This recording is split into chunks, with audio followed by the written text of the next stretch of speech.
Warahmatullahi wabarakatuh. Alhamdulillahirabbil alamin. Allahumma shalli ala sayyidina Muhammad wa ala alihi wasallam.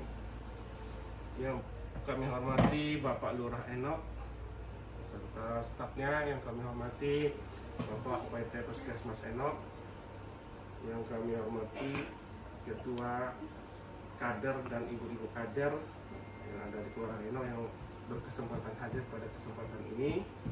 Puji syukur marilah kita panjatkan kehadiran Allah Subhanahu wa taala seraya menyanyikan alhamdulillahirabbil alamin.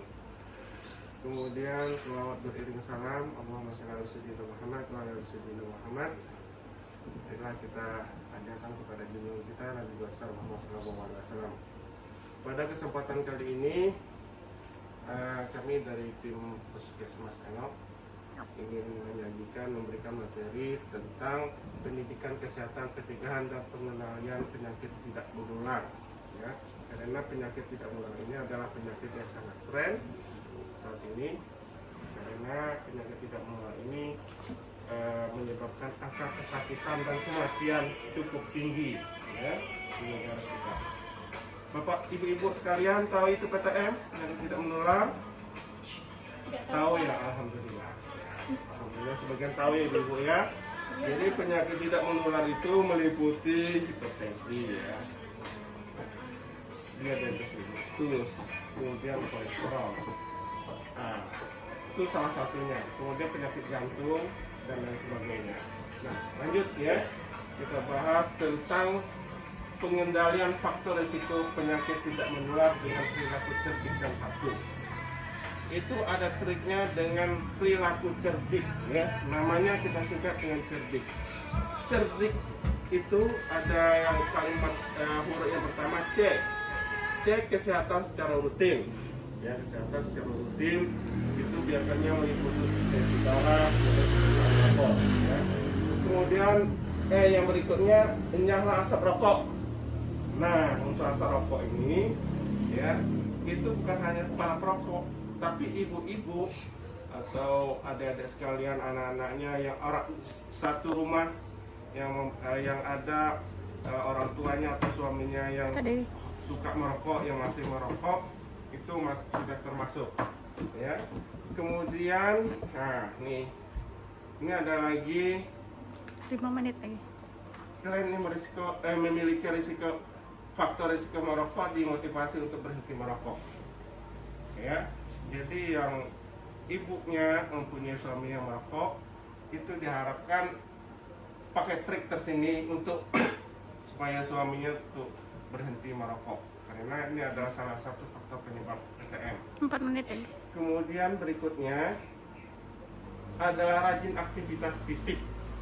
Jadi jangan banyak diam aja. Dalam seminggu tuh harus ada aktivitas fisik. Kalau dapat minimal 3 kali dalam seminggu.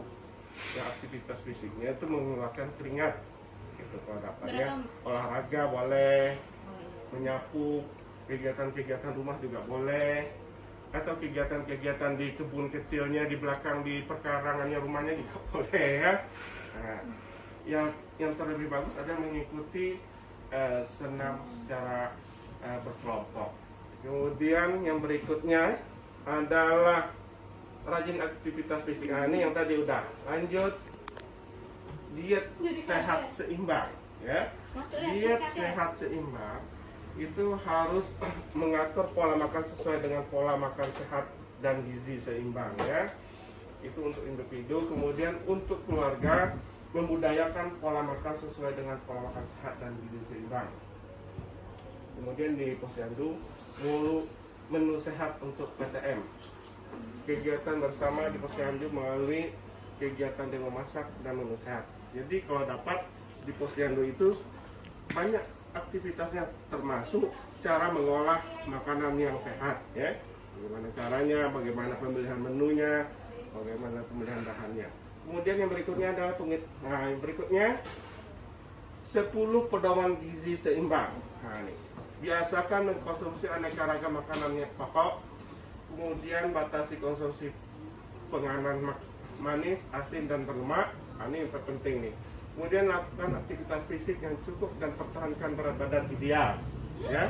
berat badannya harus ideal. Nanti ada cara pengukurannya. Kemudian biasakan mengkonsumsi lauk pauk yang mengandung protein tinggi. Nah, ini biasa ikan-ikanan, bisa ayam, bisa daging dan lain sebagainya. Kemudian cuci tangan pakai sabun dengan air yang mengalir, ya. Nah, harus dibudayakan cuci tangan pakai sabun sebelum dan sesudah aktivitas. Kemudian biasakan sarapan pagi dengan gizi yang seimbang tadi. Kemudian biasakan minum air putih yang cukup dan aman, ya. Kemudian banyak makan buah-buahan dan sayur-sayuran. Nah, ini untuk serat juga ya, supaya tinggi serat.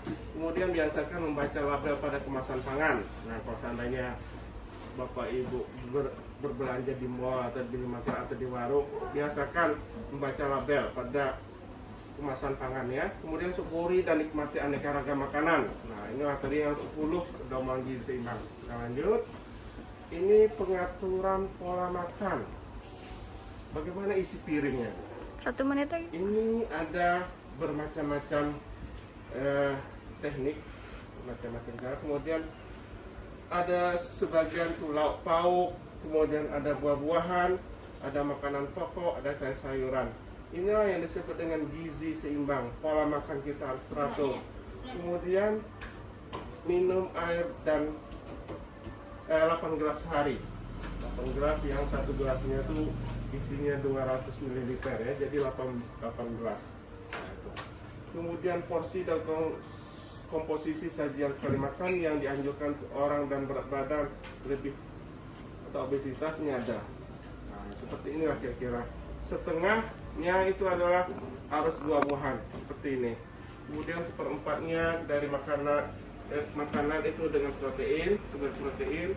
Kemudian berikutnya adalah sumber gizian, karbohidrat. Lanjut. Nah, ini dia anjuran konsumsi gula, garam, dan lemak per hari, ya. Sesuai dengan Permenkes nomor 30 tahun 2013 tentang sistem informasikan dengan gula. Ini anjuran konsumsi gula per orang per hari adalah 10% dari total energi atau 200 kilokalori atau setara dengan gula 4 sendok makan per orang per hari, 50 gram per orang per hari. Nah, ini untuk gula ya. Kemudian untuk garam, nah, garam 1 sendok teh aja per orang per hari. Kemudian untuk lemak, untuk lemak ini sudah ada dianjurkan lemak 5 sendok makan aja per orang per hari. Nah, ini untuk mencegah daripada 8 menit. obesitas, kolesterol tinggi dan lain sebagainya. Lanjut, iya. Oke, terima kasih Bu Ibu. Demikian penyampaian dari saya. Dan saya sudah dengan assalamualaikum warahmatullahi wabarakatuh.